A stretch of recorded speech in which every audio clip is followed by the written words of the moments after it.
older than the state of Texas itself. Welcome to Baylor University. I'm Tommie Lou Davis, Chief of Staff to the President and Vice President for Constituent Engagement. As you know, we have a very special guest with us this evening who will be introduced by our beloved former mayor and Baylor alumna and good friend, Virginia DUPUY. So help me welcome to the podium, Mayor DUPUY.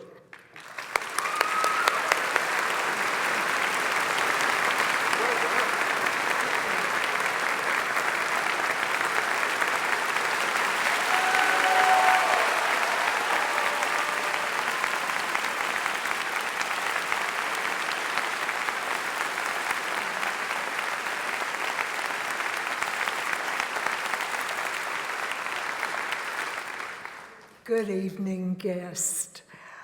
And thank you, Tommie Lou. This is such a distinct honor and pleasure to be welcoming you tonight to On Topic with President Ken Starr. This evening, we are all of us, very privileged to welcome the Honorable Rudy Giuliani, lawyer, businessman, and former mayor of New York City. Thank you very much.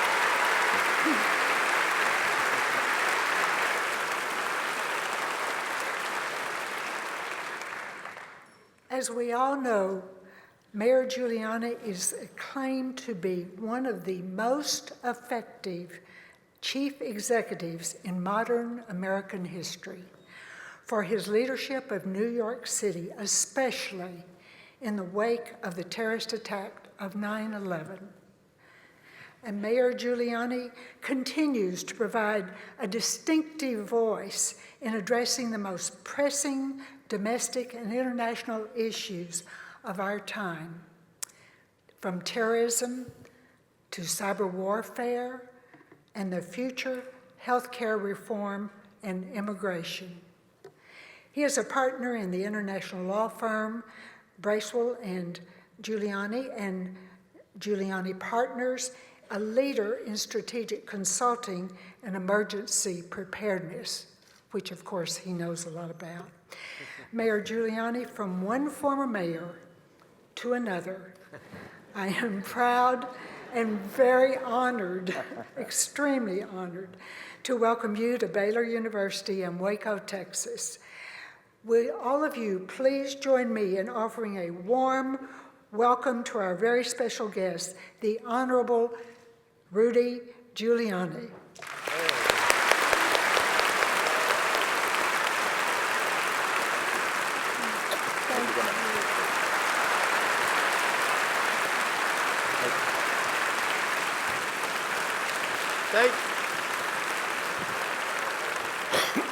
Well, thank you, Mayor DUPUY, double Baylor alumna. We love Virginia, who loves this community and has served it so well. And we're so delighted to have America's mayor with us. That's not what I said. That is what has been said time and time again. In the wake of those terrorist attacks that Virginia referred to, the leadership that Mayor Giuliani showed was just extraordinary.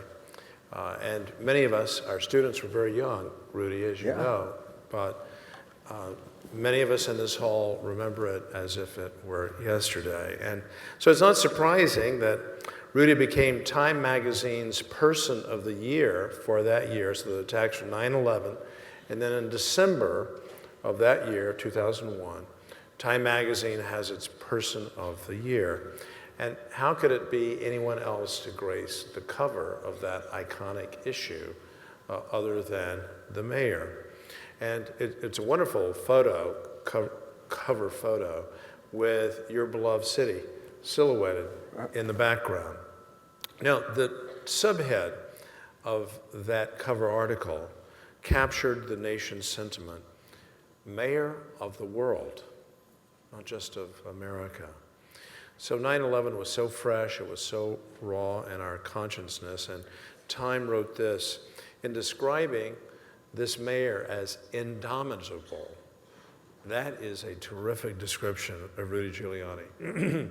Here's what Time magazine wrote. He arrived at the World Trade Center just after the second plane hit, watched human beings drop from the sky, and when the South Tower imploded, nearly got trapped inside his makeshift command center near the side.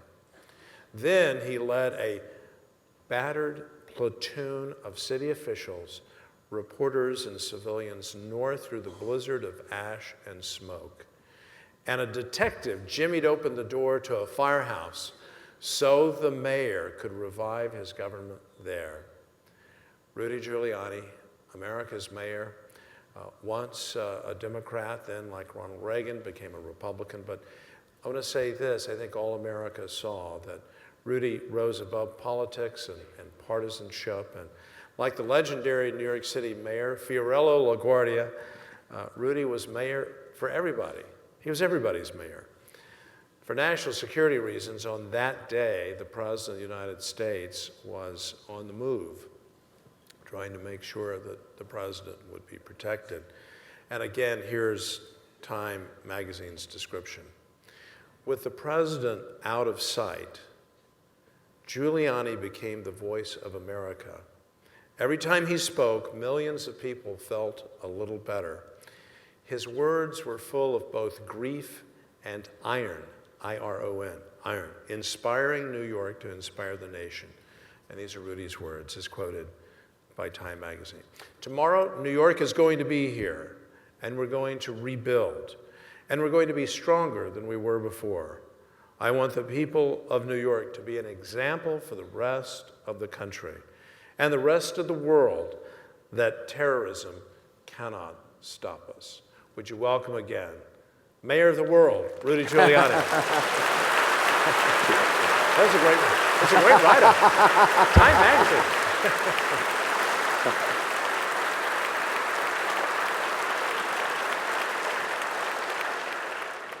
Mayor, let's look back on that day in American history, like December 7th, a day that will live in infamy. More lives lost, and 9/11, and obviously these were civilian lives. More lives than lost at Pearl Harbor. Just reflecting on it, on that day, what did you do right? And heaven forbid, but if you had to do it over again, what would you do differently? Well, what I did right, I think, is remain calm and not let the magnitude of the attack and my own personal grief overwhelm my ability to keep completely focused. And it took a tremendous amount of discipline to do that. I had been through, at that point, after 7 3/4 years as mayor, maybe 100 emergencies. Nothing like this, but building collapses, tremendous fires, hostage situations, other terrorist attacks of a smaller scale. So I knew how to handle the emergency. I wasn't sure I knew how to handle the mourning and the grief and so that part of it I probably would do all of that the same. If I had to do it over again, I would have made our emergency response much bigger, because when I became mayor in 1993, when I got elected in 1993, in early 1993, the World Trade Center had been attacked by Islamic extremist terrorists who tried to bring it down and failed. So I came into office on notice that we're a target. So I immediately established an Office of Emergency Management, which we had never had before. And I hired experts from outside the city who understood about things like anthrax and smallpox and sarin gas and all the things my great police department and fire department, although fabulous at emergencies, didn't know about. And we went through 20 drills,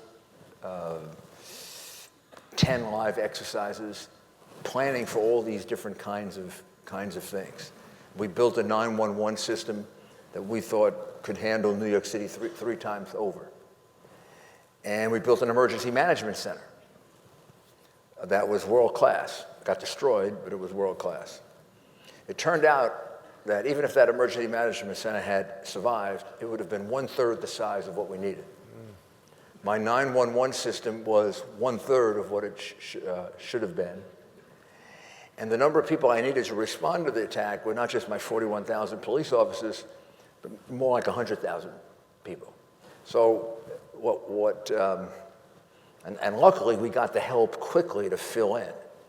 But if I were to do it over again, the forces would have been much larger. Our 911 system would have been better. Our communication system would have been better. We had thought we had imagined the worst that could happen. This was the worst, and this is what happened. And it's that second part that if I could do it over again, I would fill in. And I think Mayor Bloomberg, to his credit, and Ray Kelly, who was the police commissioner that succeeded my police commissioners, they actually built the rest of that, so that the city is now even more prepared, God forbid, if there should be an attack like that.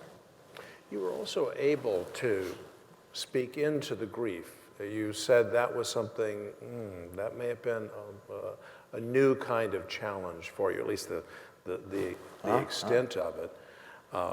You may not know, but the mayor seriously considered twice entering seminary and becoming a priest. So you really became, you were known for your iron strength, but you also had at the same time a pastoral, softer quality in light of the victims. So that came through.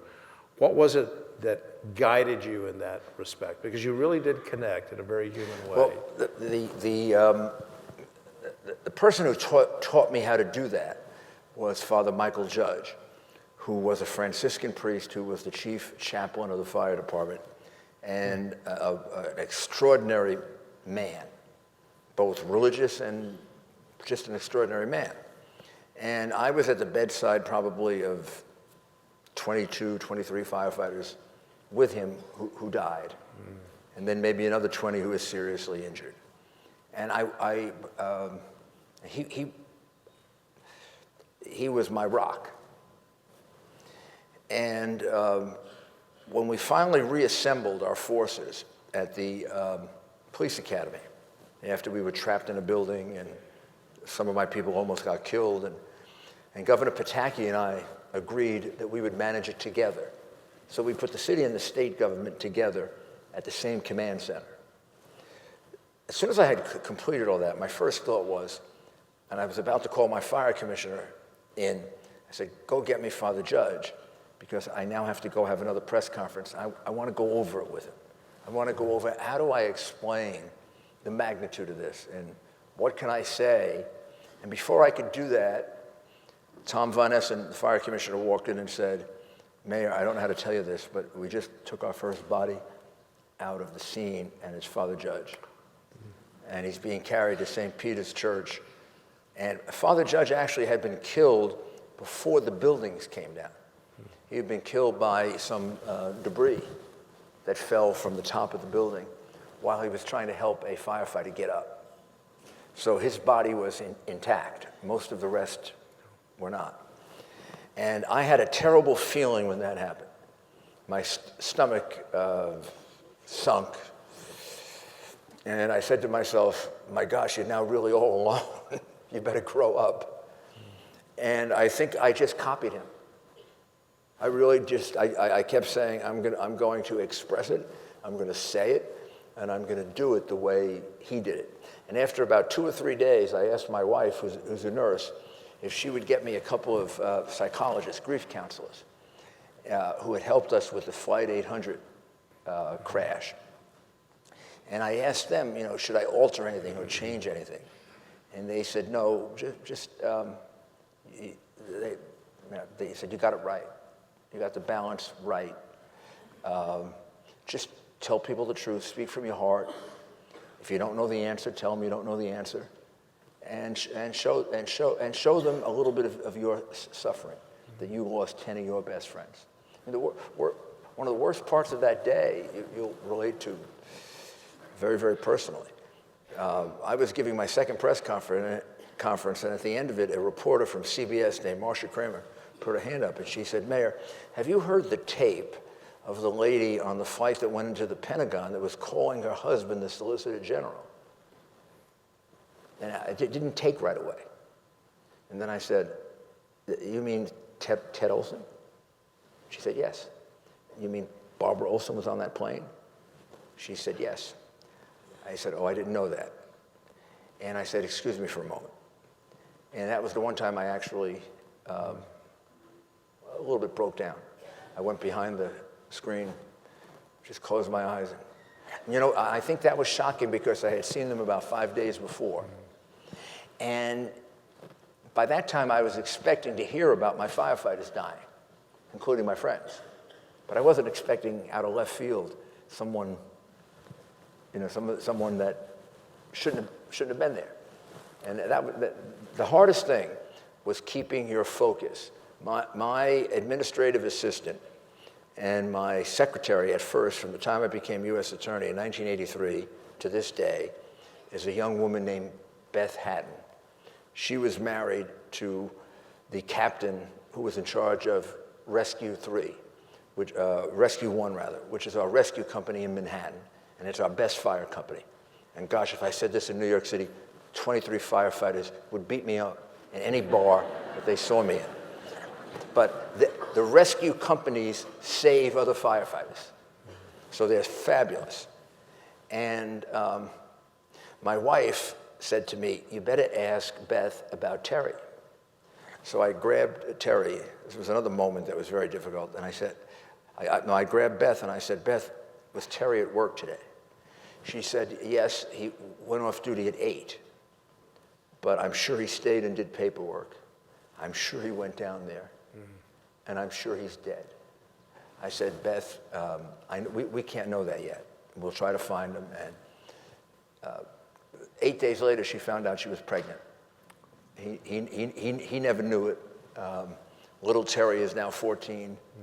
And it was not giving in to the emotion of wanting to cry over that or pause. I had to say, "Okay, I'll think about that tomorrow." I have to decide. At that time, we thought we were going to be attacked 5 or 6 more times. So the police commissioner and I were focusing on where are we going to get attacked next? Is it going to be the Empire State Building? Is it going to be St. Patrick's Cathedral? Is it going to be the Stock Exchange? Is it going to be a school? And so we were deploying the police, closing off the bridges and tunnels. The last attack in '93 was organized in a mosque in Union City, New Jersey. First thing we did was cut off all the bridges and tunnels from New Jersey. So I think the toughest thing was containing your emotions and then saying to yourself, I'll have time later to mourn over this. Our mutual friend Barbara Olson perished in the flight, the American Airlines flight that crashed into the Pentagon. Ironically, the mayor was in the process when 9/11 struck. He was in the latter part of his service as mayor. You were writing a book on leadership. Tell us about the book. Well, I started the book probably early that year. What I tried to do was to go back over my career and to figure out the lessons that I had learned from other people that helped me turn around a city, turn around a U.S. Attorney's office. I once took a business out of bankruptcy. I tried to think of what are the things that I do that could help someone else, because I became convinced that leadership is something that you can teach. I mean, you can be born with certain qualities that will help you be a better leader or not, but it's not magic. There are certain things that leaders do. And so I spent a great deal of time analyzing that and then using examples of things that I did or things that I learned. And I was about finished with it. And probably there was, if that book were printed, there would be a certain arrogance in that book that I knew everything. And that book was sitting in my drawer on the morning of September 11, getting ready to get edited, to be published about 5 months later. And I didn't go back to it for 5 months because I was too busy, and then when I stopped, I was too distracted.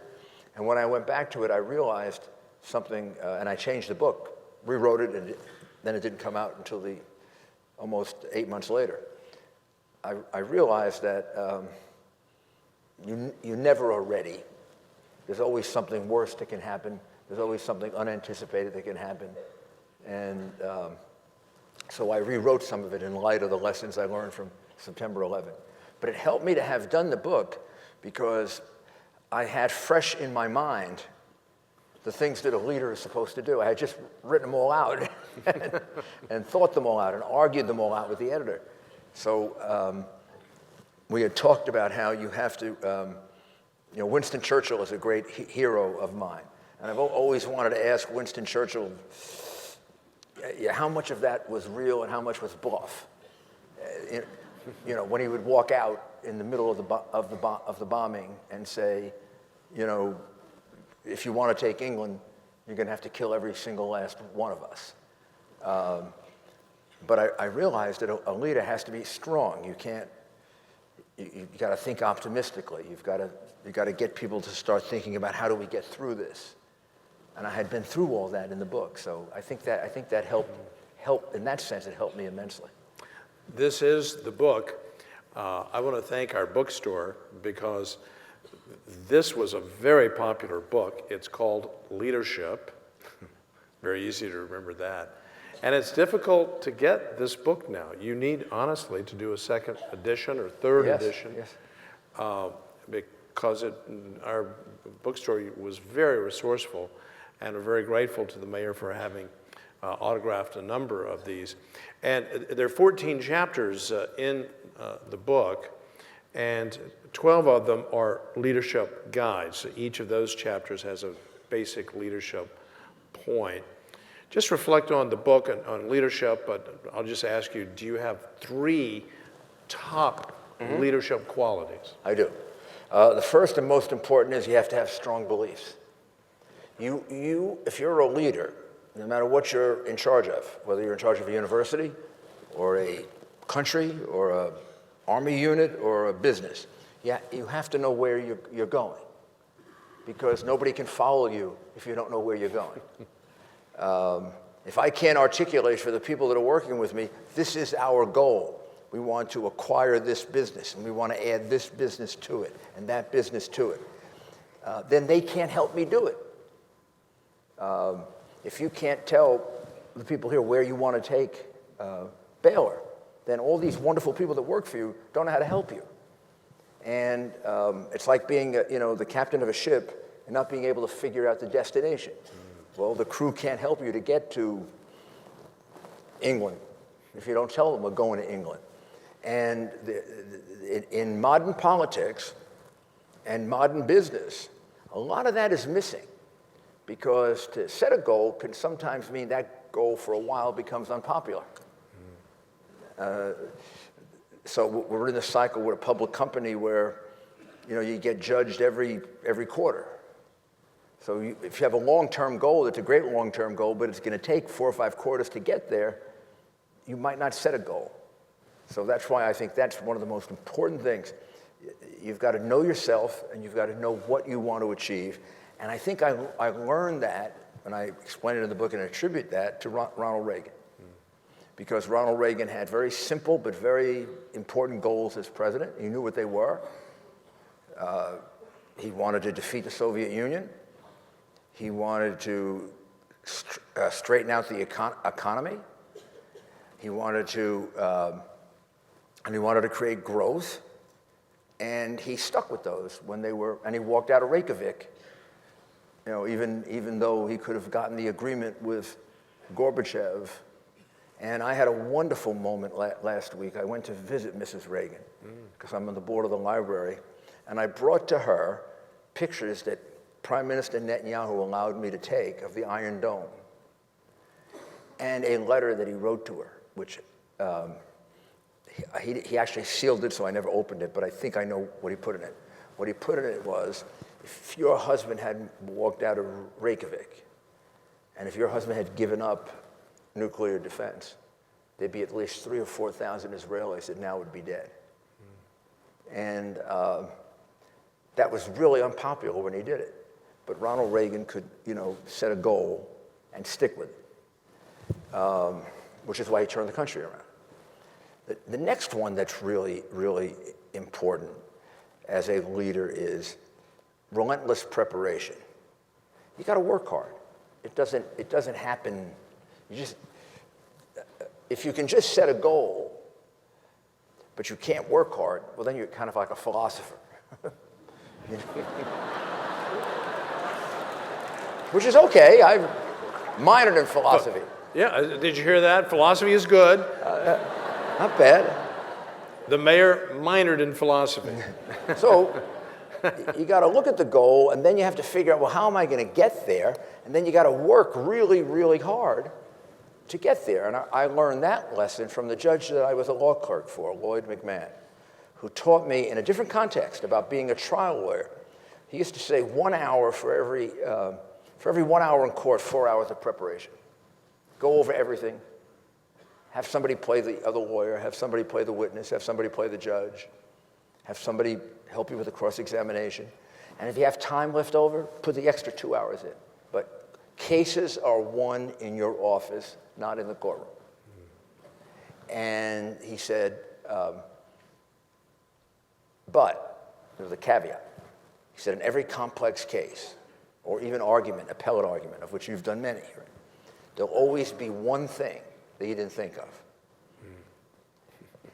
And if you listen to my rule, and you really prepare, and you have command of the material, you'll know the answer to it. It'll just come to you like that. And they'll all think, wow, that guy's so good, he thinks on his feet. But it was all the preparation. And that helped on September 11th, because this was something beyond what we had anticipated. But we had all these other plans.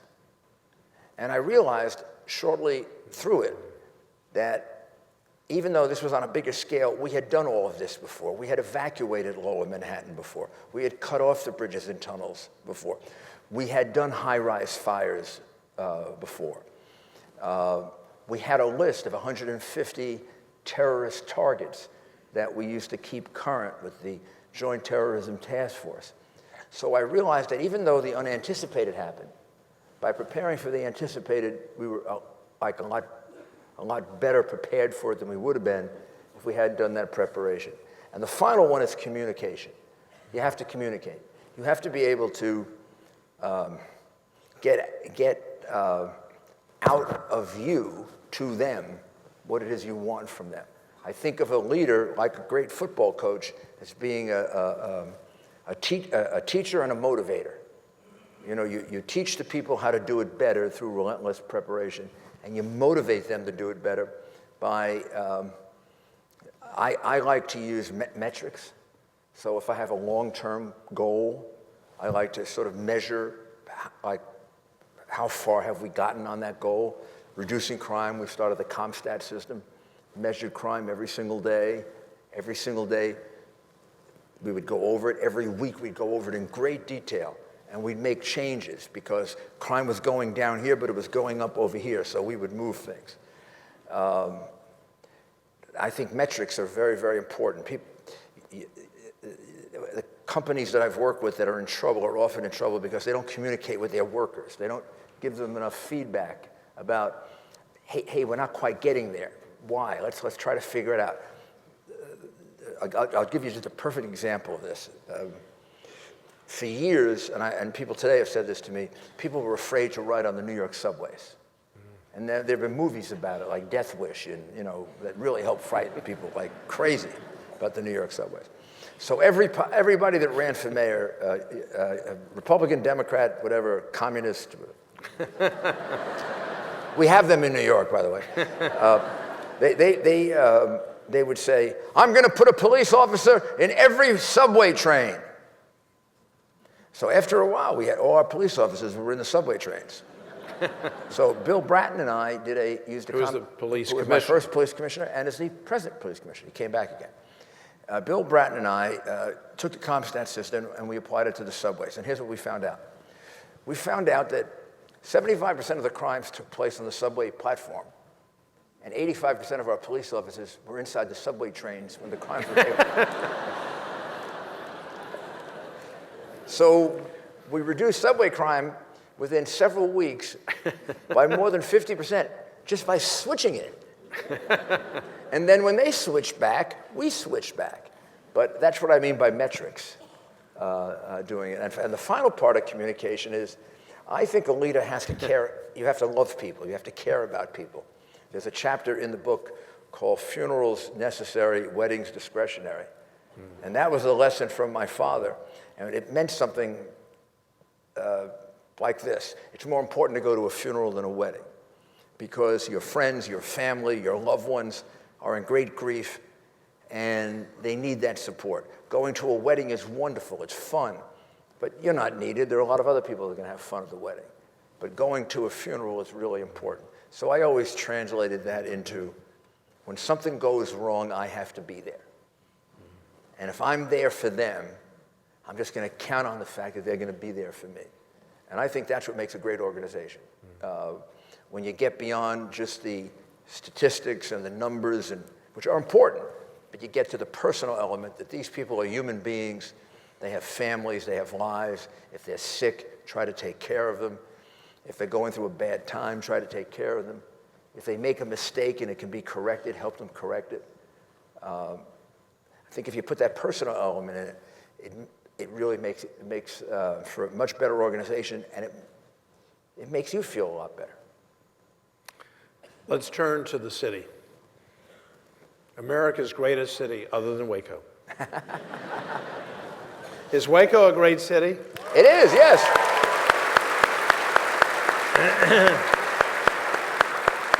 And we really are blessed with great leadership in Waco. And obviously your leadership in New York is the stuff of legend. Let's begin with a personal question. Tough place to govern. Some said when you were first running, it's unmanageable, it's ungovernable. What motivated you to run? So actually, what you just said is the title of two books. New York City is Ungovernable, one written in the 70s and one written in the early 90s. And not only that, the mayors, my predecessors, had convinced people of that. So it got them off the hook, right? If the city's ungovernable and crime is going up, not my fault. The city's ungovernable. If there's garbage all over the street and you can't settle a sanitation strike, it's not my fault. The city's ungovernable. I'll tell you what convinced me to run for mayor. I developed a RICO case against a number of commissioners and people very close to Mayor Koch. This is a federal law. It's a very powerful federal law. Racketeering, influence, and corrupt organization. So I'll tell you exactly how it happened. One day, I'm sitting in my office, and the head of my corruption unit walks in, a young woman named Jane Parver, and she said, the FBI in Chicago has just notified the FBI in New York that in Chicago they want to start a kickback scheme like we have at our transportation department.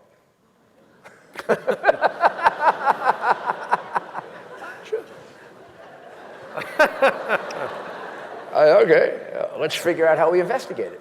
And Bill Webster was still the head of the FBI. Mm-hmm. I called him. I asked for more agents. He sent them to me. We organized a squad, and over a period of a year and a half, we found out that the Democratic boss of Queens, the Democratic boss of the Bronx, who were Koch's two major supporters, the Commissioner of Transportation, the Deputy Commissioner of Transportation, the Commissioner of the Parking Violations Bureau, a whole group of these people, were giving out contracts for collecting overdue parking tickets. Now, these contracts are, we collect a couple $1 billion in parking tickets. These contracts were like $300 million, $400 million, $500 million contracts given out to private companies to do the collection. And they would take a kickback of 10 or 20%. And over a course, this had been going on for quite some time, over a course of time, they had taken like 20, 30 million in bribes, straight out bribes. So we developed the investigation. We focused in on the guy we thought we could turn, a fellow named Jeffrey Lindenauer, who was the bag man, the guy who would collect the money and bring it around to people. We developed a tax case on him, and we arrested him and told him we were going to put him in jail. And we, in law enforcement terms, flipped him. And he came over to us. And then one of the two Democratic bosses attempted suicide and eventually succeeded in committing suicide. And I took that case to trial myself. And I tried it myself because it was a very difficult case. Jeffrey Lindenauer was a witness that you could easily impeach. He had a terrible background, including having once pretended to be a psychiatrist, using it to take advantage of women. So you can imagine when you put him on the witness stand and he gets cross-examined. And I had two young, terrific assistants who were investigators, but they hadn't tried enough cases. When Jeffrey Lindenauer left the witness stand, our case was finished. Nobody believed him. But then I had 4 weeks of corroboration.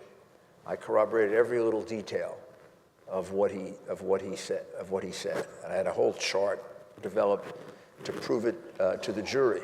And so this is, by the way, relentless preparation. That's relentless preparation, absolutely. And one night, and the case had a change of venue because it had become so well known in New York City. The day I took over the case, the defense moved to change venue, to which I agreed immediately.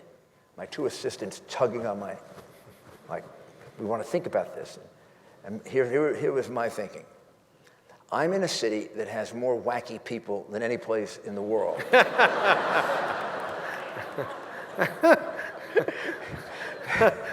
That are likely to do something crazy. I don't care where you I don't know, take me to San Francisco. You can take me anywhere. I'm going to get a better jury someplace. And by the way, let's get it the heck out of New York, because this is before 9/11. People don't like New Yorkers. These guys were all New Yorkers. So I immediately agreed to the change of venue, and we moved to New Haven. We actually had a Hartford jury. They would have to come down because it was outside the New York media market. So I tried the case outside of New York. I turned over the U.S. Attorney's Office to my chief assistant, Dennison Young. I stopped being U.S. Attorney for 11 weeks, and I just tried the case and lived up right near the hotel next to Yale. And we set up a whole office there. One night I was walking on the Commons, which is a beautiful part of New Haven. And we had had a terrible day in court. And this thought just entered my head. You know, this city is so corrupt. I know all the things wrong with it, because this is after I had prosecuted the mafia. We were beginning our prosecution of Boesky, the Wall Street part. I said, I know everything wrong with this city. Maybe I should run for mayor. Because maybe I could fix it. Maybe I could fix it. I immediately dismissed the thought before I mentioned to anyone, thinking I'm a Republican. And I said, well, maybe I can run for governor. That's a possibility. Or senator, but not mayor. That's impossible. So the case ends. We win. I don't realize that the case had made me a household name in New York City, because it was in New Haven, and it was on television every night in New York. And when I come back, it's right near Thanksgiving, and I take my son to the Thanksgiving parade, and all of a sudden, hundreds of people are coming up to me asking for my autograph. You know. So I stayed in the U.S. Attorney's Office for 2 more years. We did a whole bunch of other cases. And then after a lot of thought, I decided to run for mayor with half of my friends and advisors telling me I was crazy, that I couldn't win, and the worst thing that could happen to me would be if I won. Because New York is? It's ungovernable. And I lost the first time by 2%. And then New York City went through 4 years of 2 riots that lasted 4 days each. We set records in 2 consecutive years for over 2,000 murders. We had 1 year in New York where almost as many people were murdered in 1 year in New York as died in all of the Afghanistan war.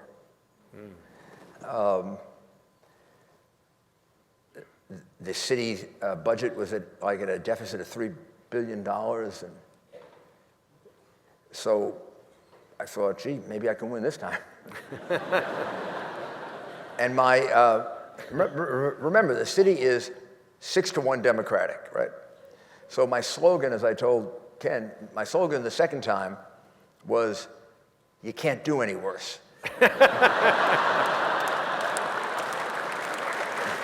Give me a chance. But the benefit of that 4 years, particularly the last year and a half of it, Ken, after I decided to run again, was the relentless preparation part.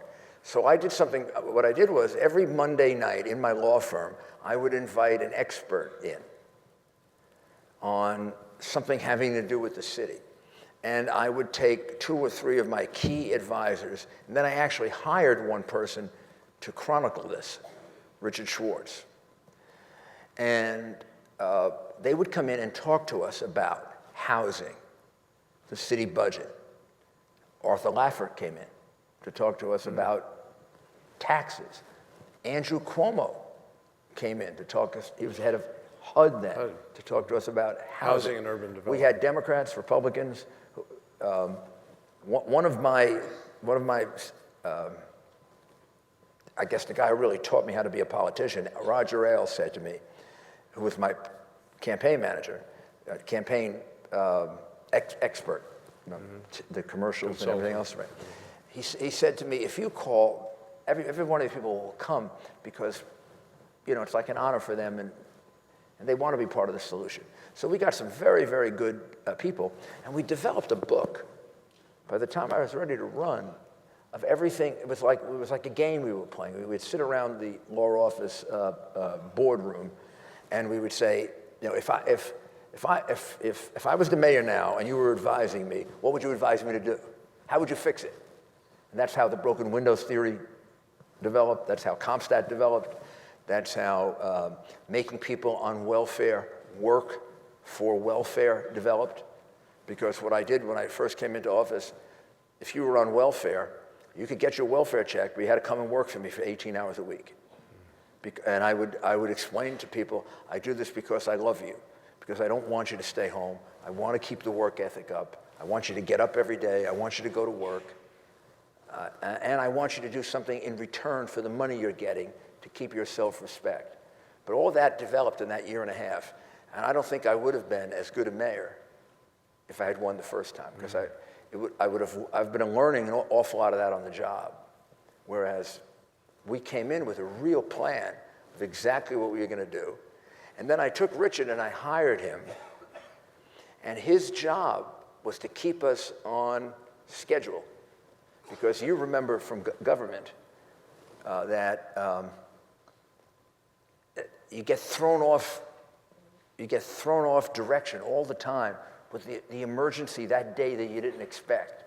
You're all set to try to get a bill through Congress, and all of a sudden, somebody gets killed somewhere, or there's an attack, or so Richard's job was, we knew that was going to happen to us in New York City. Richard's job was to keep everybody on plane. Like, this is what we're going to achieve. We're not moving forward on our transportation plan. We're not moving forward. And he stayed with me for 6 of the 8 years. So I think that had a lot to do with it. And I think it was just a thought that by the time I ran a second time, I had total confidence that if I could put this plan into effect, I could turn the city around. The broken windows theory that the mayor referred to has become widely accepted. And do you want to just elaborate as to what the idea is of broken windows in a neighborhood? So the broken windows theory really comes from Professor Wilson and Professor Kelling. James Q. Wilson, who recently passed away, a professor at Harvard, and George Kelling, a professor at Northwestern. And if you might remember that James Q. Wilson was the co-chairman of our violent crime task force that Attorney General Smith convened. And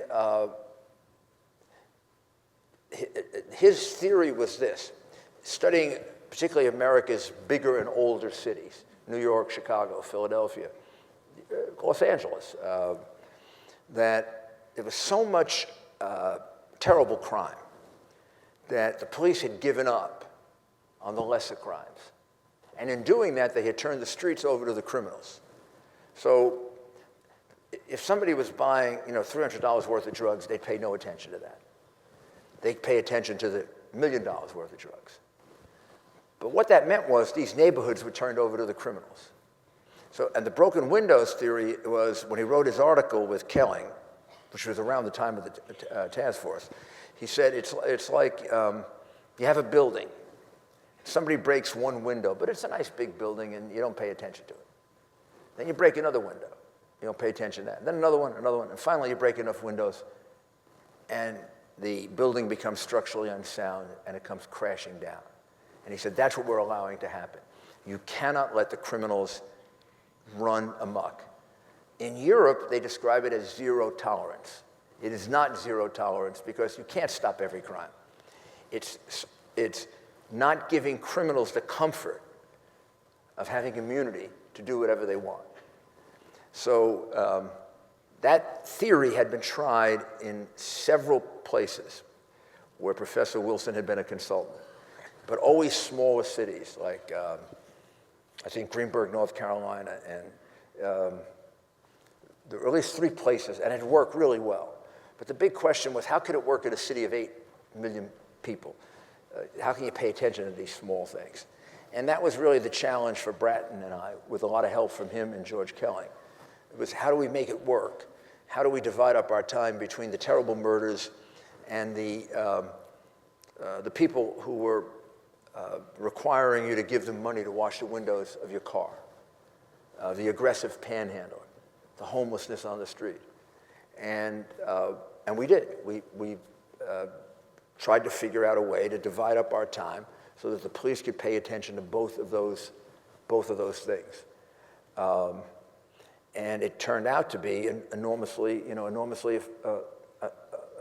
effective, because a lot of those people that we were arresting on the streets turned out to have been actually really very dangerous criminals with warrants for their arrest, people who were wanted for murder, who ran away 5 years ago. And so I would say it was at the core, that and the CompStat program was at the core of how, when I was mayor, I brought crime down 65%.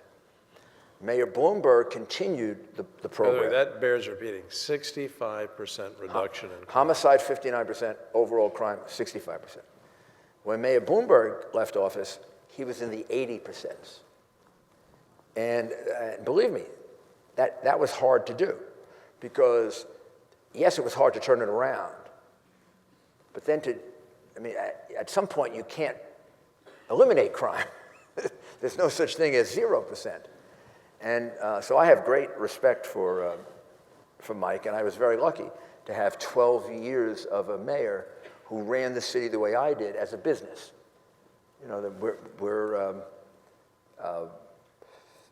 So I think the reason I ran is probably because crime was so bad, and I knew I could turn crime around.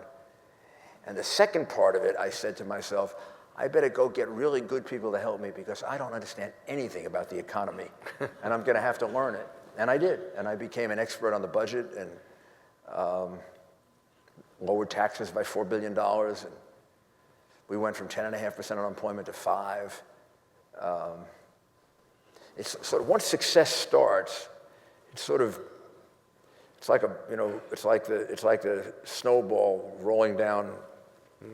Once it starts, once you get on the positive, it just kind of works better than you think it will. It's what Jim Collins in Good to Great calls the flywheel, getting the flywheel to turn. Yep. And it picks up and it actually gets away from you after a while. It's just success. It's just successful. When I came into office, there was a poll that said 75% of the people in the city thought the city was moving in the wrong direction. And approximately the same number of people would like to have lived somewhere else if they could. When I left office, it was more like 80% thought we were going in the right direction. Going the right direction. And wanted to live in the city. And that's the thing that I was proudest of. And not only was I proud of it, I thought it was really good that we were feeling that way when September 11 happened. Because I've always wondered if we had remained in that same state of depression and September 11 had happened, how would we have handled it? That could have been the straw that broke the camel's back. The end.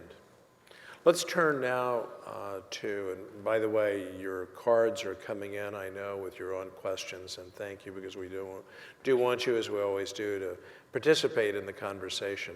Let's turn to international affairs. The Middle East, ISIS, the outflow of refugees from Syria, Europe's response, nationals. Well, let's just ask it this way. If you were occupying the White House right now, That's right. let's put it that way. If you were occupying the White House right now, what would the key elements of President Giuliani's foreign policy and national security policy be?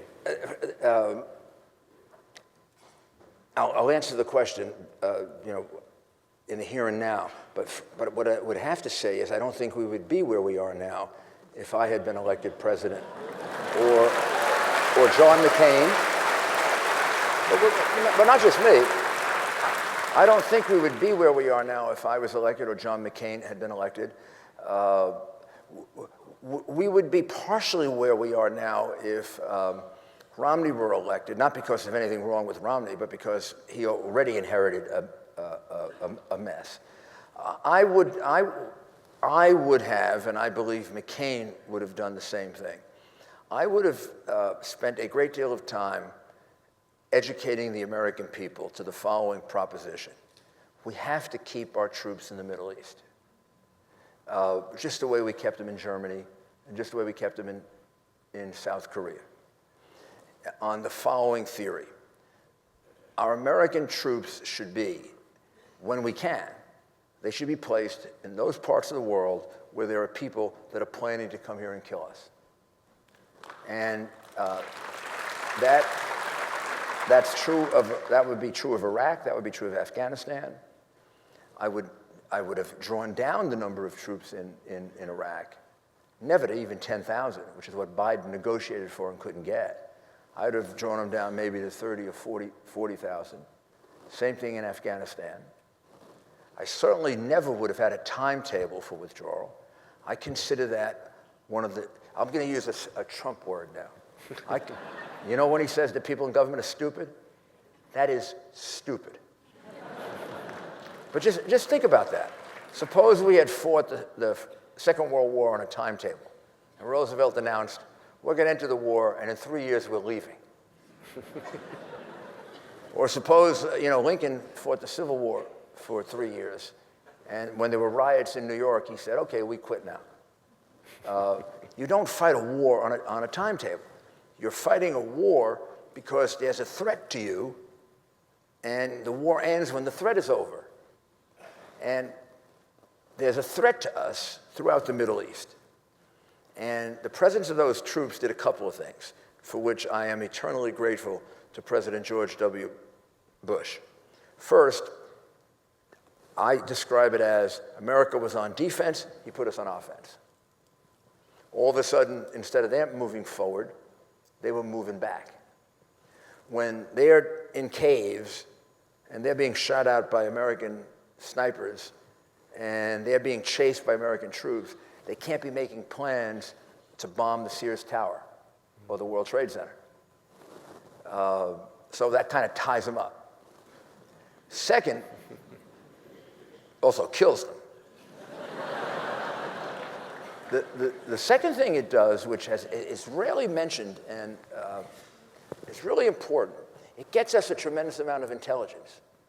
When you have 30,000, 40,000 young American men and women in a country, they get to learn the country. They go to the bars and they go to the coffee shops and they get to know people. The CIA is very small. It's a small group of men and women.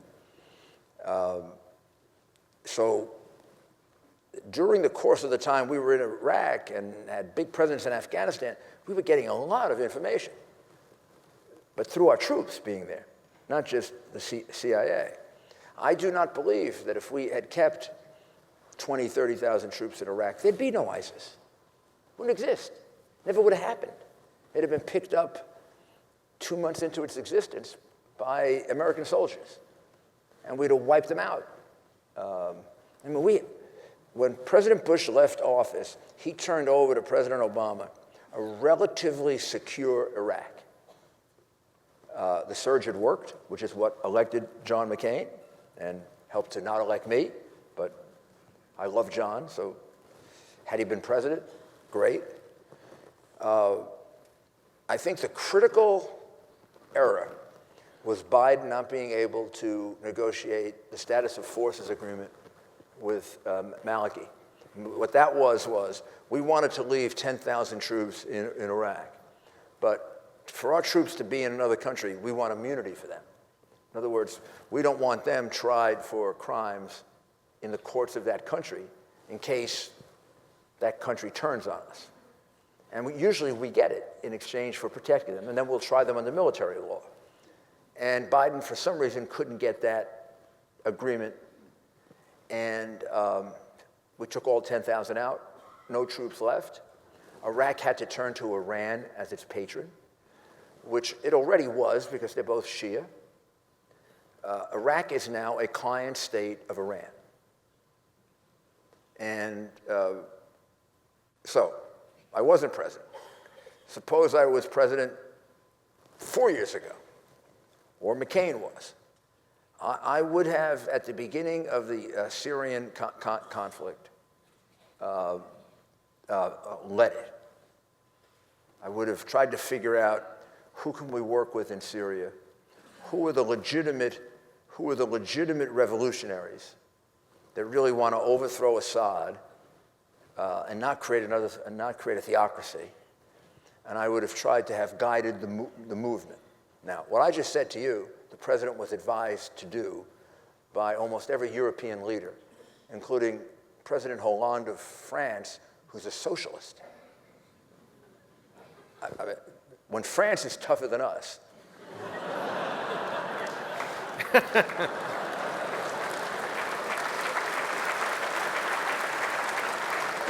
you will remember that John McCain and Lindsey Graham would have nightly press conferences urging this. So we left a vacuum. Right? We left a vacuum in Syria. And the vacuum got filled by ISIS and ISIL, to some extent by Iran, to some extent by Putin, but not America.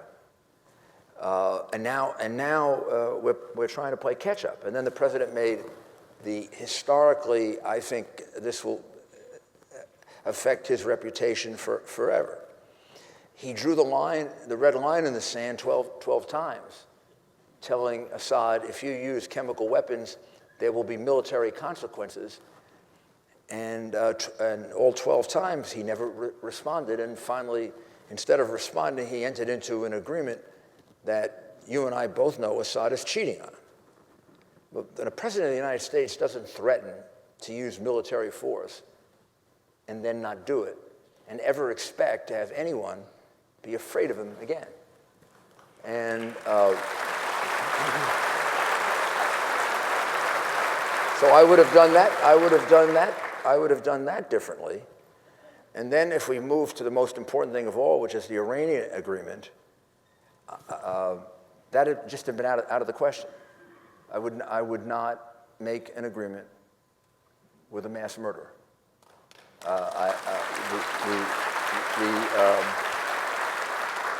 The Ayatollah of Iran is a war criminal. He is a mass murderer. He's killed hundreds of thousands of people. Rouhani, who is supposed to be his reform prime minister, is the person who ordered the execution of all of the Jewish people at the synagogue in Argentina back in 1994, 95. So Rouhani, who's the reformer, has a lot of blood on his hands. We had an agreement with them during the Bush administration, back in 03, 04, 05, when they were kind of helping us in the Afghan war, that they weren't going to enrich uranium. They were caught 3 times cheating on that. And Rouhani, in his memoirs, brags about it.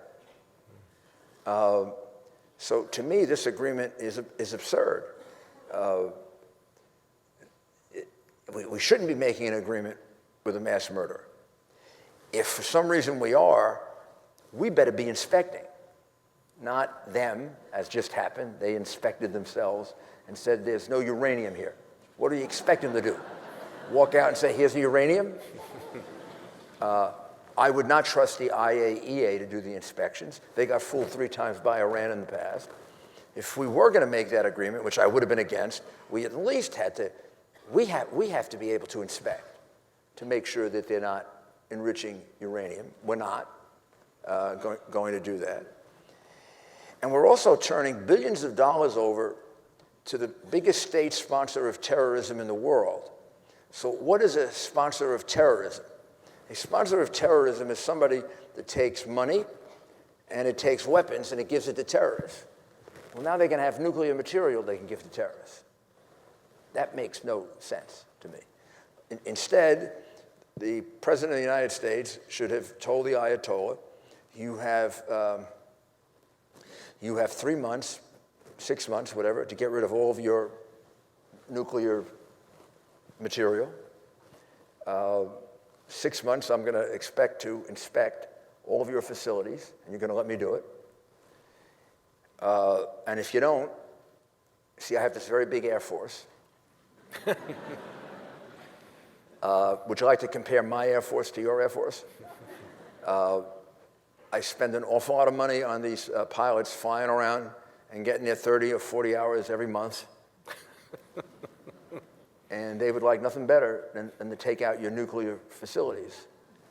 And the big argument against that is, well, they could build it again.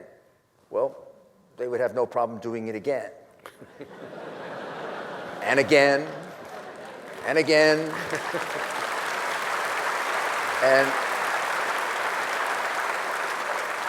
But there would just be a rule. When I was mayor, we used to have rules.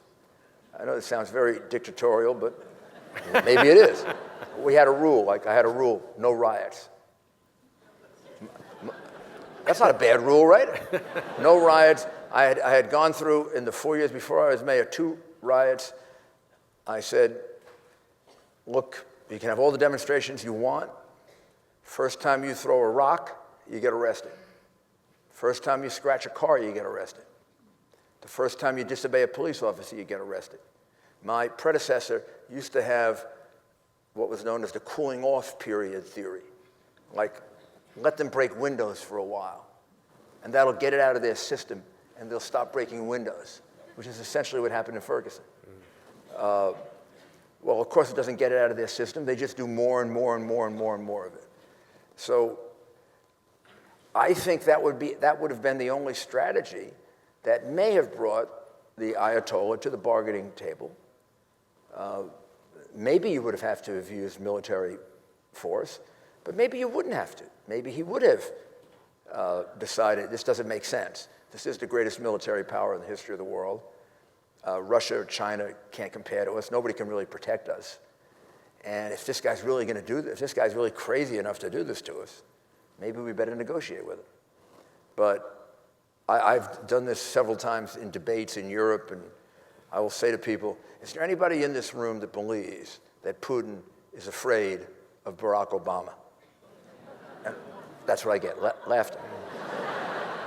Then I say, is there anybody that thinks the Ayatollah is afraid of Barack Obama? Then I get bigger laughter. Now the truth is, since those two people, particularly the Ayatollah, are our enemies, the Ayatollah has called for death to America.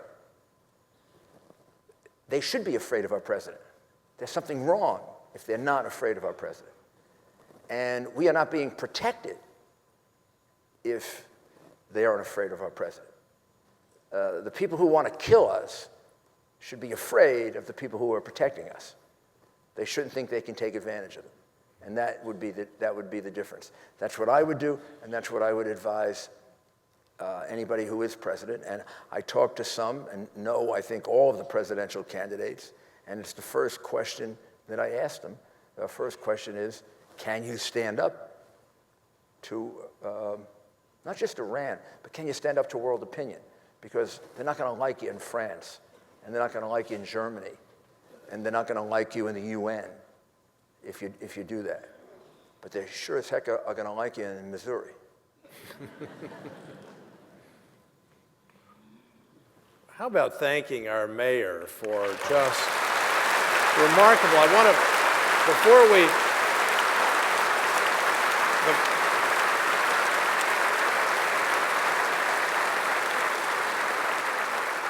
before we turn to your questions, which are coming right up, let me return to Mayor Virginia DUPUY for this observation. What we've discovered since moving to WACO in 2010 is that this is a wonderful community with an enormous amount of what the sociologists call social capital. People really do care. They want to build the community. And right now there is an initiative afoot. Mayor DUPUY, other leaders are involved in that. Many of them are in this room, called Prosper Waco. It's a very comprehensive way of trying to energize and to really connect, maximize collaboration among the nonprofit world and so forth, and agencies and so forth, to really focus on three pillars of well-being, not just economics, but education and health. Those three pillars of the community. What advice, given your experience in New York, would you give to WACO's leaders and then to WACO citizens? First of all, that's an excellent approach. What you just described is an excellent approach. When I thought about New York City, on all these planning sessions and trying to bring back the economy of New York City, I tried to figure out, what makes a city work. And different cities work on different things. So for example, just New York for a second, there was a big effort for years to bring manufacturing back to New York. I'm sorry, General Motors is not going to put a factory in New York. The wage level is too high. So that's something we shouldn't be thinking about. We shouldn't be wasting our time on that. So I tried to figure out, what are the pillars of New York? What are the things I can build on? And then I'm going to go out and I'm going to try to attract those businesses, and I'm going to try to build my incentive packages around the things that are realistic for New York. So what was realistic for New York? Finance, obviously. You build on your strength. It's a financial capital, so let's keep it a financial capital, and let's start to bring in a lot of these new private equity firms and a lot of these hedge funds. And I used to beg Congress to do away with the capital gains tax. Because the capital gains tax would have been like about a $3 billion surplus for me. If the more they trade stock, great. Because I used to get money for every one that they traded. But New York City is also a great, it's Broadway. And we were down to only 4 million people a year going to Broadway plays. Last year it was 13 million. People were afraid to go to Broadway.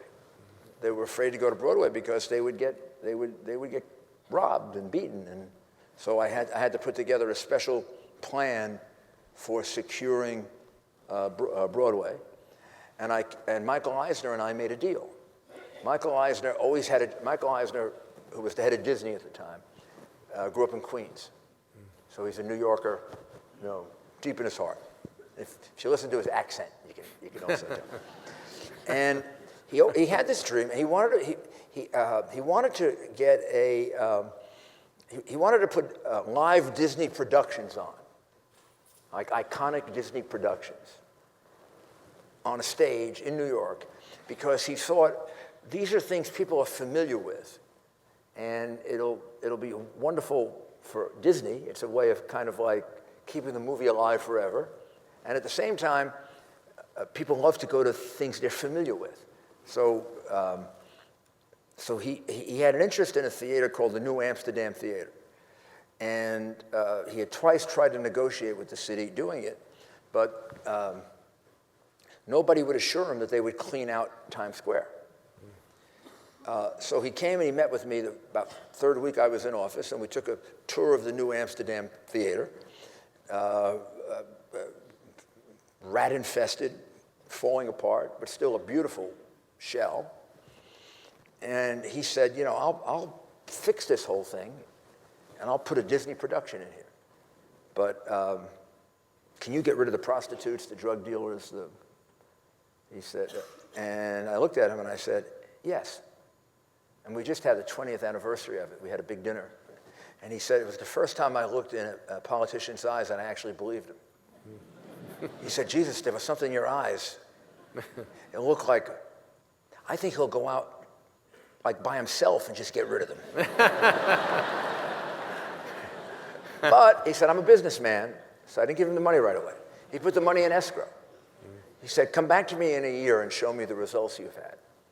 And if I like the results, we'll start to get to work on the theater. So we did everything that we could. We changed the zoning laws of New York so that pornographic institutions could not be within 500 feet of each other or within 500 feet of a church or a school. You know how many churches and schools we have? It's fabulous. We won the case in the New York courts, and it never got to the Supreme Court, because we reserved about 3% of the city for pornography, or 4%. And my argument, or my lawyer's argument to the court was, yes, people have a constitutional right to pornography, but they don't necessarily have a constitutional right to pornography exactly where they want it. Maybe they have to go a couple of blocks. So I got the pornography out, and I put police officers up on horses, many more of them, gave them radios, put plainclothes police officers in the crowd, and had the police officers on the horses picking out the pickpockets and the people stealing pocketbooks in the crowds so we could catch them right away. And I got the chief judge of the New York Court of Appeals to open a new courthouse right in Midtown Manhattan so that we could arraign them right there and stick them in jail. And I mean, it was like a massive effort. And after 1 year, Michael came back. He liked the results. We weren't all the way there yet. It took 2 more years. He rebuilt the New Amsterdam Theater. And the first thing he put there was Lion King. It's still there, except on snowy nights. I don't think it's ever not sold out. That led to Beauty and the Beast, Mary Poppins. And it was his private investment in Times Square that turned Times Square around. All the government programs that were tried there didn't work.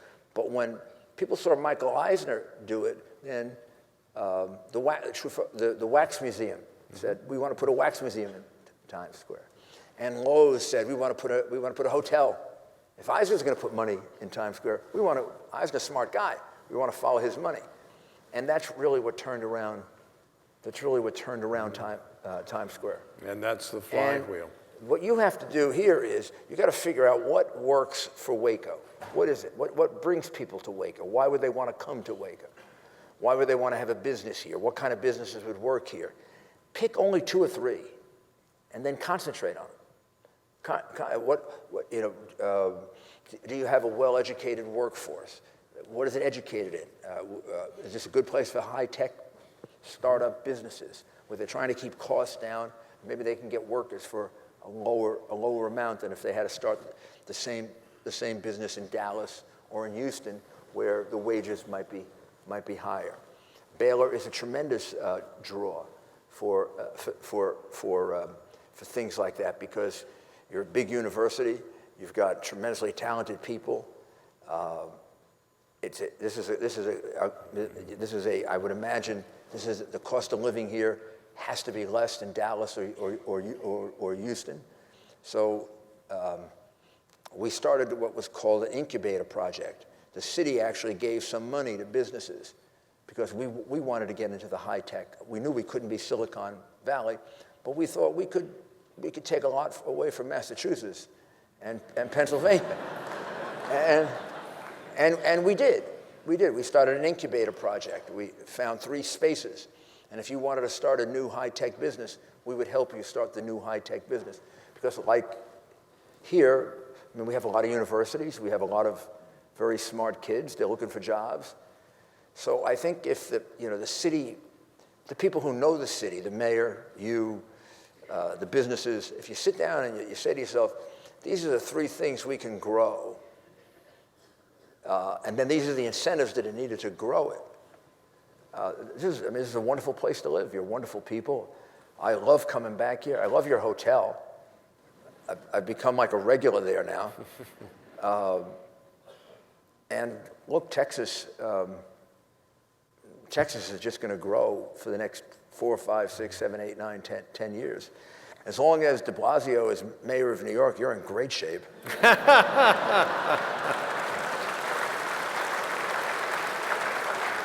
America's mayor, Rudy Giuliani.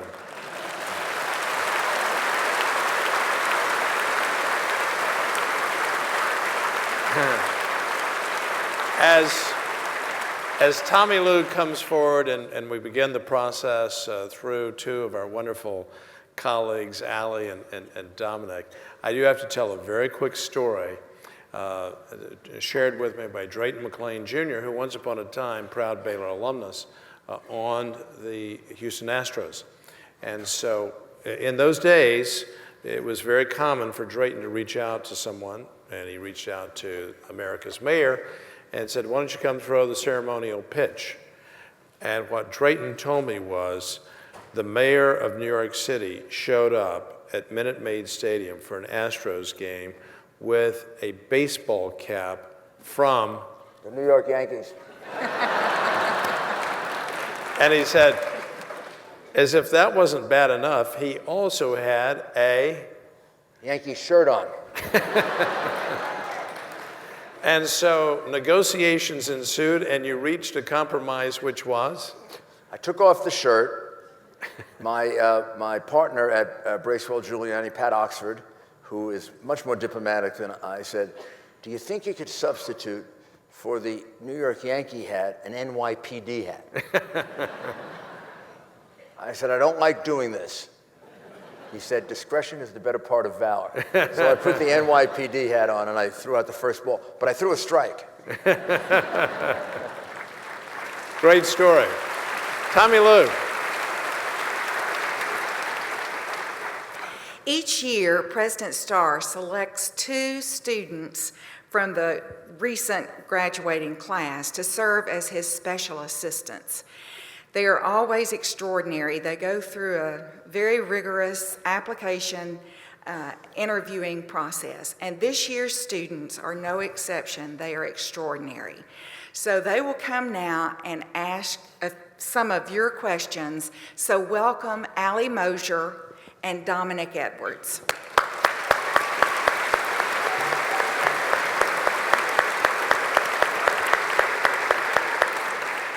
Good evening.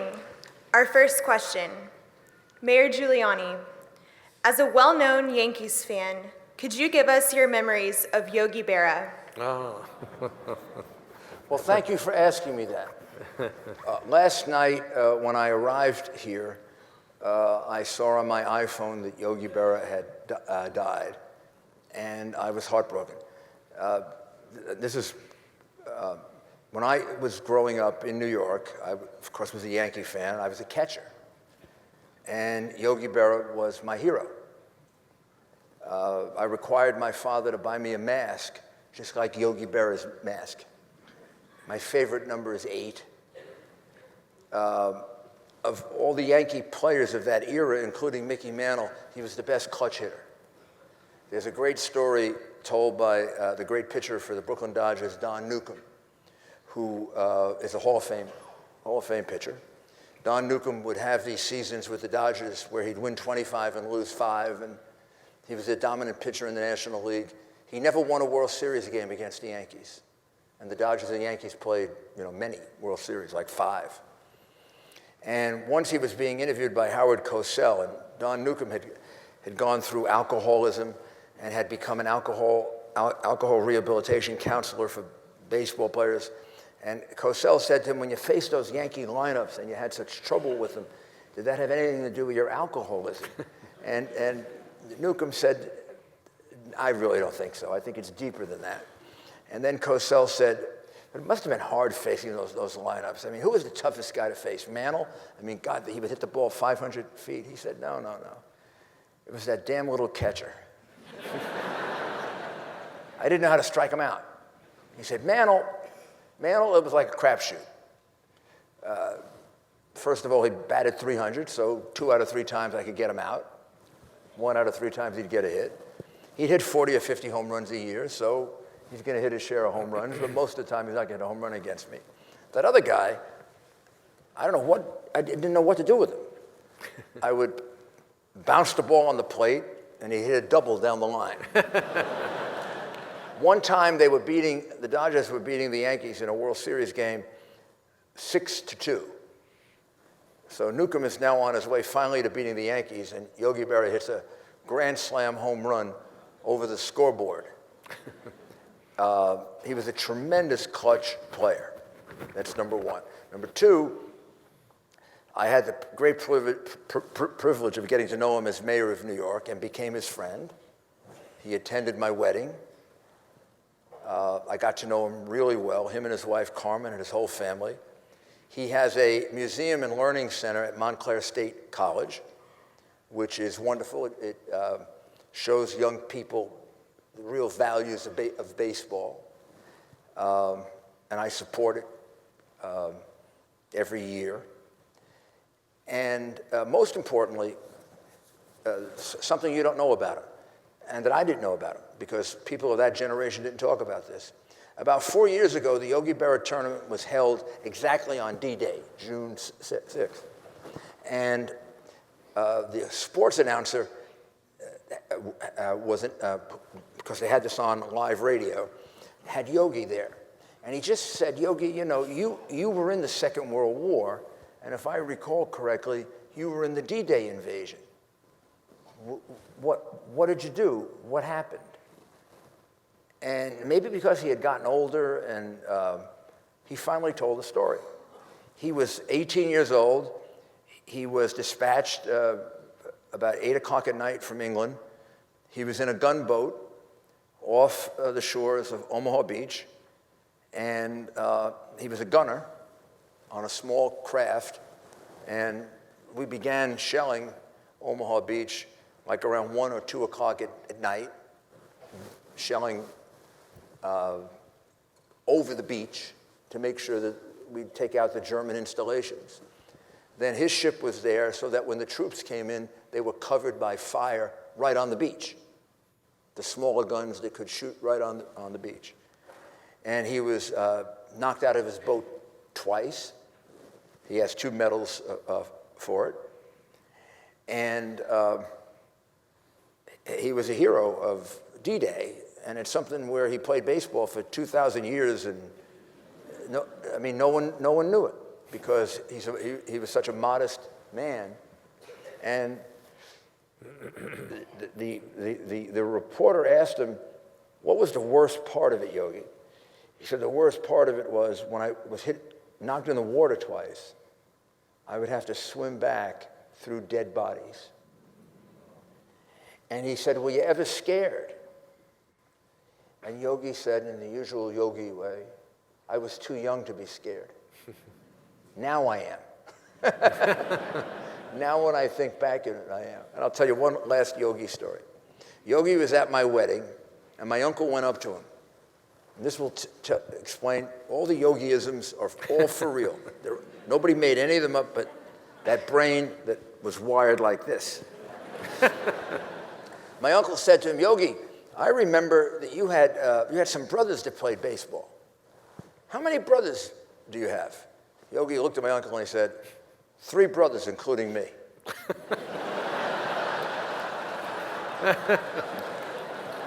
Yogi Berra, rest in peace.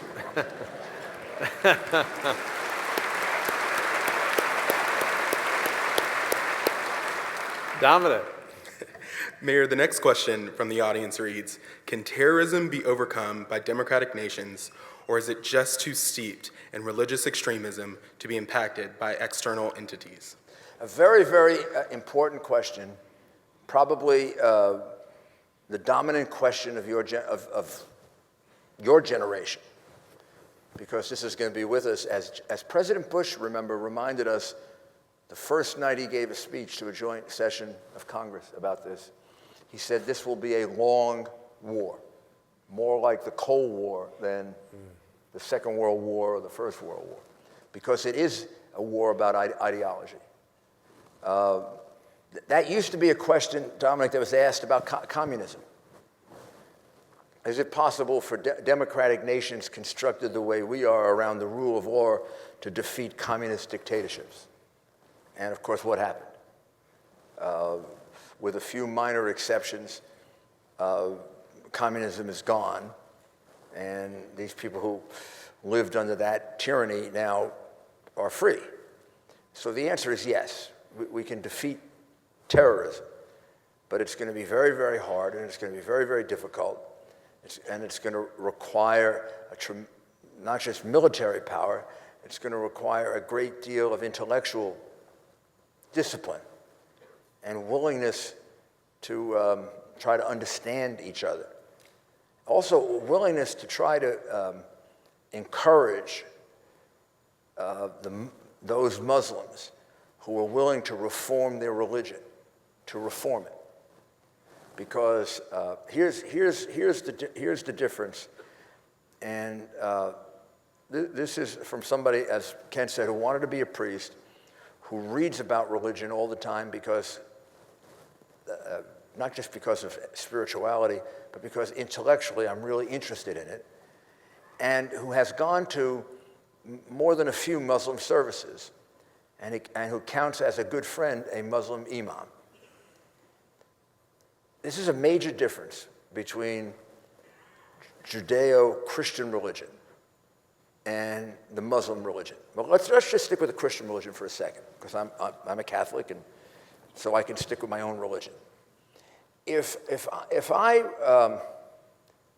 were to commit a terrorist act in the name of trying to convert someone to Jesus Christ, and hey, there were things like that, right? There were missionaries who probably did things like that. Clearly, that is in complete violation of the founder of my religion, right? He taught me to do just the opposite. He taught me not to kill. He taught me to turn the other cheek. He taught me that to spread the word by preaching. Peter, Paul.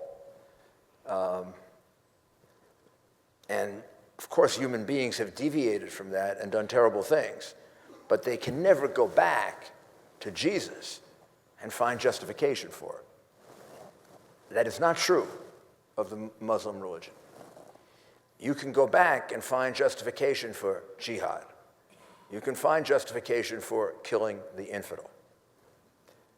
Muhammad spread his religion by warfare, not by preaching. He went into a village, I've got the picture on my iPhone, and slaughtered thousands of Jews and buried them in a mass grave, similar to what Hitler did. So there's the good Muhammad and there's the warrior Muhammad. and they're going to have to get rid of the warrior Muhammad. And they're going to have to stop killing people who try to tell people that. What I just said to you, is basically what got the guy in Denmark killed. But I have the Quran in my iPhone, which I left with Bo, and I have the picture of the genocide of the of this Jewish community. His religion was spread by warfare, not by preaching. So when ISIS, ISIL, Iran, when they do these things, they can find support for what they're doing in what they were taught and what the founder of their religion taught them. They can also find contradictions if they would like to. So I'll tell you how my imam friend describes it to me, because I challenge him with this all the time.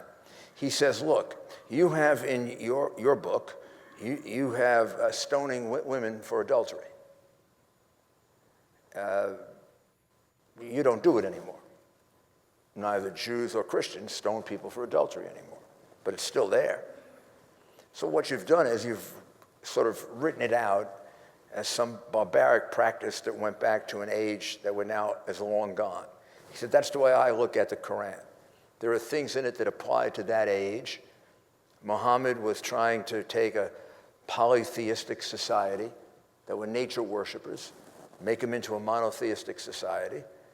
And there was a tremendous amount of violence against him. He responded with a tremendous amount of violence on his part. That is no longer part of the present. And that part should be read out. And we should concentrate on the good and beautiful things that Muhammad wrote in the Quran, which makes up about half of it. And until the Muslim world faces that, makes that change, we're going to have these difficulties. And there are some good signs. President Sisi of Egypt gave a speech on New Year's Day that is very close to what I just said. Maybe not exactly the same, but very, very close to what I just said about the two Muhammads. So there are people in the Muslim world who understand what I'm saying. And that's the idea, that's the intellectual battle that has to go on. Religions can't all be compared to each other. They're not all the same. And with this, with the way in which they intimidate people, they prevent, as the president is fond of saying, having a national conversation. We can't have a national conversation about this, and we should. We should have a national conversation about all the people that Muhammad killed, all the people whose heads he had chopped off. There's another picture in I recommend a book to you. It's The Life of Muhammad, written by an author named F.W. Burleigh, B-U-R-L-E-I-G-H. You can go on Amazon and you can get it for $15. And all you have to do is look at the illustrations and you will understand the point that I am making. You don't have to read the book. And the book is very good. Read it if you want to. And he is a very, very distinguished historian, and it is a very balanced picture of Muhammad. Why he made the turn, how he got pushed in that direction, but then how his religion spread in a different way than the Hindu religion or the Christian religion or the Jewish religion. And these are things we have to talk about. And the more people in the Muslim world that can talk about it, the faster we'll get over this. We so treasure our freedoms in America, and of course we say, well, that's America, but that's not necessarily other countries. But we all need to be familiar with the Universal Declaration of Human Rights. Article 18 guarantees the right to every human being on the planet to have his or her own faith and to change his or her faith peacefully and to protect freedom of conscience, which, as the mayor knows, we're spending a lot of time here at Baylor focusing on. And I want to thank the mayor for his time today and spending several hours with us and focusing, including with our students, on issues of religious liberty and his collaboration with us on that. We're very grateful for it. In light of the hour, there are many questions, I know. Let's have one final question. Mayor Giuliani, one last question. What is the best advice you have ever received, and what advice would you give to the young people here tonight? Wow, what's the best advice I ever received? Well, I'll just pick one that comes to mind. Probably the advice from my father. My father was a boxer, and he was a very good boxer, but he wasn't able to pursue it because he had very bad eyesight. Kind of tough for a boxer. So he taught me how to box when I was very young, which I thought always helped me have sort of a little bit more confidence than maybe a lot of other people, because I knew I could defend myself. And my father had a theory about boxers, which I think is a good theory about life. He said, you only find out if a man is a really good fighter, a really good boxer, when he gets knocked down. And for the first years of Cassius Clay, Muhammad Ali's career, and maybe also because my father, politically would be very much on the other side of this, with Muhammad Ali changing his name, not wanting to go to war. My father discounted Ali as a great fighter because all he was a defensive fighter who never got hit. So I was with my father, who's been gone now for over 25 years. I was with my father at the first Ali-Frazier fight in Madison Square Garden. And in the 14th round of the fight, I have a picture of it in my office to remind me of it. Joe Frazier, who had a fabulous left hook, landed his left hook on Ali's jaw and knocked him down for the first time in Ali's career, right down on the ground. Ali got up, struggled through the round, came back and won the 15th round. Lost the fight. As we're walking out of Madison Square Garden, my father said to me, that guy's can be a great champ. I thought he meant Frazier. I said, yeah, Frazier, what a left hook. He said, no, Ali. I said, why? He said, the way he got hit, and the way he got up, and the way he fought back in the 15th round of a fight he knew he had lost, tells me he's got the heart of a champion. And from then on, my father was convinced that Ali was one of the two greatest boxers he ever saw. The other one was Sugar Ray Robinson. My father's theory was, in life, you get knocked down. The real question is, what do you do when you get up? I've had failures in my life, and I've had successes.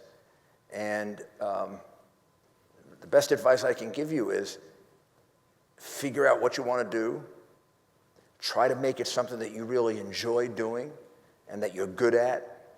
Do not expect that you're immediately going to have success with it. In fact, take failure sometimes as a valuable thing, because I learned more from the election I lost than the elections that I won. I learned more from the cases that I lost than the cases that I won. If I won a case, I always thought I did everything right. I probably didn't. I probably got lucky a few times. If I lost a case, I thought I did everything wrong. And I would go back over it and try to figure out what I did wrong. So remember, if you're young particularly, if you pursue your dream, and if you get knocked down a few times, just learn from it. That's probably the best lesson that I ever got, and I think it's the best lesson I can pass on. I try to pass it on to my children, and I think that's what makes successful people. Successful people are people who can absorb failures, absorb mistakes, and then turn them around and used them as learning experiences. Our dear friends, Rudy Giuliani, America's mayor. Thank you. That was fantastic. Thank you. Love you. Thank you. Rudy, wait. You need to sit. Standing ovation. Thank you very much. Thank you. God bless you. Thank you.